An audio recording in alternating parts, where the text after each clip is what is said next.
అధిక బరువు అనేక సమస్యలకు కారణం. సాహితీ యోగా ఆన్లైన్ క్లాసులో జాయిన్ అవ్వండి. ప్రేక్షకులు నమస్కారం. నేను doctor Ravishankar Irukulapati, senior endocrinologist, Apollo hospitals, Jubilee hills, Hyderabad.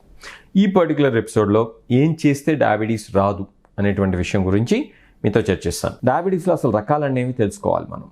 ఎందుకంటే టైప్ 1 డయాబెటీస్ విషయానికి వచ్చినట్లయితే దానికి కారణం వేరు, టైప్ 2 డయాబెటీస్ విషయానికి వస్తే దానికి కారణం వేరు, సెకండరీ డయాబెటీస్ ప్యాంక్రియాటిస్ వల్ల వచ్చేటువంటి డయాబెటీస్ విషయానికి వచ్చినట్లయితే దాని కారణం వేరు, జెస్టేషనల్ డయాబెటీస్ కారణాలు వేరు, అట్లనే ఈ మోనోజెనిక్ డయాబెటీస్ అని చెప్పి ఏదైతే చెప్తూ ఉంటామో దాని కారణం వేరు, అట్లానే పోస్ట్ ట్రాన్స్ప్లాంట్ డయాబెటీస్ ఏదైతే ఉందో దాని కారణం వేరు. కాబట్టి ఏ కారణం వల్ల ఈ పర్టికులర్ వెరైటీ ఆఫ్ డయాబెటీస్ వస్తుందో మనం కనుక తెలుసుకుంటే అప్పుడు మనం ఆ పర్టికులర్ టైప్ ఆఫ్ డయాబెటీస్ని మనం ట్యాకిల్ చేసుకోవచ్చు.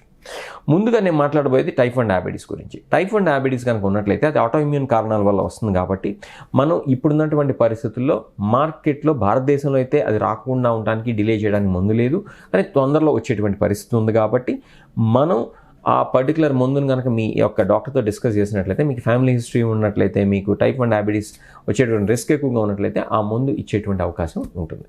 అది టైప్ 1 డయాబెటీస్ విషయానికి వచ్చినట్లయితే. టైప్ 2 డయాబెటీస్ గురించి చివరాఖరిలో డిస్కస్ చేస్తాను. ఈలోపు జెస్టేషనల్ డయాబెటీస్ విషయానికి వచ్చినట్లయితే కనుక మీరు కనుక ఊబకాయం నుంచి బాధపడుతున్నా, మీకు ఇదివరకు ఫ్యామిలీ హిస్టరీ ఆఫ్ డయాబెటీస్ ఉన్నా, అలానే మీకు ఇదివరకు జెస్టేషనల్ డయాబెటీస్ వచ్చేస్తున్నా కూడా మీకు ప్రెగ్నెన్సీలో డయాబెటీస్ వచ్చేటువంటి రిస్క్ ఎక్కువగా ఉంటుంది. కాబట్టి ఆ ఊబకాయాన్ని కనుక అవాయిడ్ చేసుకున్నట్లయితే కొంత మేరకైనా మీకు జెస్టేషనల్ డయాబెటీస్ వచ్చేటువంటి రిస్క్ని తగ్గించుకోవచ్చు, పూర్తిగా తీసేయలేరు. మూడవ టైప్ ఆఫ్ డయాబెటీస్ కనుక తీసుకున్నట్లయితే అది సెకండరీ డయాబెటీస్. సెకండరీ డయాబెటీస్ అంటే ఏంటి? ప్యాంక్రియాటిస్ వల్ల వచ్చేటువంటి డయాబెటీస్. ప్యాంక్రియాటిస్ వల్ల వచ్చేటువంటి డయాబెటీస్ని మనం అన్ని కారణాలను అయితే మనం అవాయిడ్ చేయలేము. ఉదాహరణకి గాల్ స్టోన్స్ వల్ల ప్యాంక్రియాటిస్ వచ్చిందనుకోండి, మీరు దాన్ని మీరు అవాయిడ్ చేసుకోలేరు, ఇది దానివల్ల వచ్చేటువంటి డయాబెటీస్ని. అట్లా కాకుండా మీరు ఆల్కహాల్ వల్ల వచ్చేటువంటి ప్యాంక్రియాటిస్ని తీసుకుంటే, ఆల్కహాల్ తీసుకోకపోతే మీకు ప్యాంక్రియాటిస్ వచ్చేటువంటి అవకాశం ఉండదు. కాబట్టి మీరు ఆల్కహాల్ లాంటి వాటికి దూరంగా ఉండాలి. ఇంకా మనం కనుక చూసుకున్నట్లయితే కనుక ట్రైగ్లిజరైడ్స్ ఎక్కువగా ఉంటే కూడా ప్యాంక్రియాటిస్ వస్తుంది. అలాంటప్పుడు ఏం చేయాలి? ఆ ట్రైగ్లిజరైడ్స్ని కనుక మనం కనుక కంట్రోల్లో ఉంచుకుంటే ప్యాంక్రియాటిస్ రాదు. కాబట్టి ముందు ప్యాంక్రియాటిస్ వల్ల వచ్చేటువంటి డయాబెటీస్ రాకుండా చూసుకోవచ్చు. ఇది సెకండరీ డయాబెటీస్ విషయానికి వచ్చినట్లయితే. ఇక నాలుగో మోనోజెనిక్ డయాబెటీస్ విషయానికి వచ్చినట్లయితే కనుక మీకు జెనెటిక్ కారణాల వల్ల మాత్రమే వచ్చేటువంటి డయాబెటీస్. కాబట్టి మోనోజెనిక్ డయాబెటీస్ మోడీ అని చెప్తూ ఉంటాం సర్వసాధారణంగా వాడేటువంటి కొలోకియల్ లాంగ్వేజ్లో, MODY. కాబట్టి ఈ పర్టికులర్ డయాబెటీస్ రాకుండా ఉండడానికి కూడా మన దగ్గర ఏం మ్యాజిక్ పిల్ అయితే ఏమీ లేదు వాళ్ళ రోజున. ఇది ఇంకొక రకమైనటువంటి డయాబెటీస్. ఇక పోస్ట్ ట్రాన్స్ప్లాంట్ డయాబెటీస్ విషయానికి వచ్చినట్లయితే కనుక అప్పుడు వాడేటువంటి ఇమ్యూనోసప్రెసెంట్ థెరపీ ఏదైతే ఉందో, అజాథైప్రిన్ కావచ్చు, లేకపోతే టాక్రోలెమస్ కావచ్చు, లేకపోతే కార్టికోస్టెరాయిడ్స్ కావచ్చు, వీటి వల్ల వచ్చేటువంటి డయాబెటీస్ కూడా మనం కొంత మేరకు అడ్జస్ట్ చేసుకోవచ్చు. ఎలా రాకుండా చూసుకోవచ్చు అని అంటే కార్టికోస్టెరాయిడ్ డోసెస్ చాలా జాగ్రత్తగా తక్కువ డోసెస్ వాడుకున్నట్లయితే, అట్లానే ఈ ఇమ్యూనోసప్రెసెన్స్ కూడా జాగ్రత్తగా కనుక లోయెస్ట్ పాసిబుల్ డోసెస్ కనుక వాడుకున్నట్లయితే కొంత మేరకి మనం ఈ పోస్ట్ ట్రాన్స్ప్లాంట్ డయాబెటీస్ రాకుండా చూసేటువంటి అవకాశం మాత్రమే ఉంది. అంతేకాని పూర్తిగా అవాయిడ్ చేసేటువంటి పరిస్థితి అయితే లేదు.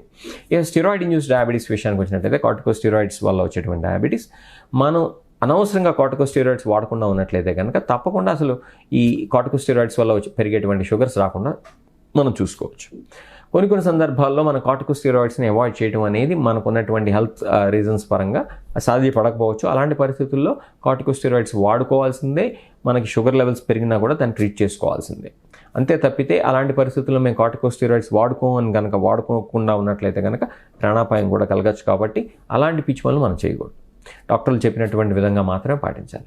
ఇక చివరి విషయానికి వచ్చినట్లయితే టైప్ 2 డయాబెటీస్. టైప్ 2 డయాబెటీస్కి రిస్క్ ఫ్యాక్టర్స్ కనుక చూసుకున్నట్లయితే ఒబేసిటీ, సెడెంటరీ లైఫ్ స్టైల్ అంటే ఒకే చోట కూర్చుని ఉంటాం, ఊబకాయం, అట్లానే స్మోకింగ్ చేయటం, అట్లనే ఇంకా మనం చూసుకున్నట్లయితే మాడిఫైయబుల్ రిస్క్ ఫ్యాక్టర్స్ అని చెప్తూ ఉంటాం.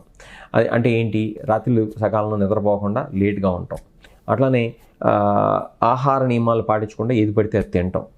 ఇట్లాంటివి మనం పాటించకుండా, అంటే సరైనటువంటి ఆహార నియమాలు పాటించకుండా, సరైనటువంటి వ్యాయామం చేయకుండా, ఊబకాయం తెచ్చేసుకొని స్మోకింగ్ చేస్తూ రాత్రిళ్ళు లేట్ నైట్స్ ఉంటాం కనుక అలవాటు చేసుకున్నట్లయితే మనకి ఈ యొక్క ఊబకాయం వల్ల కావచ్చు, లేకపోతే ఇంతకుముందు మనం చెప్పుకున్నటువంటి స్మోకింగ్ వల్ల కావచ్చు, మనకి టైప్ 2 డయాబెటీస్ వచ్చేటువంటి రిస్క్ ఎక్కువగా ఉంటుంది.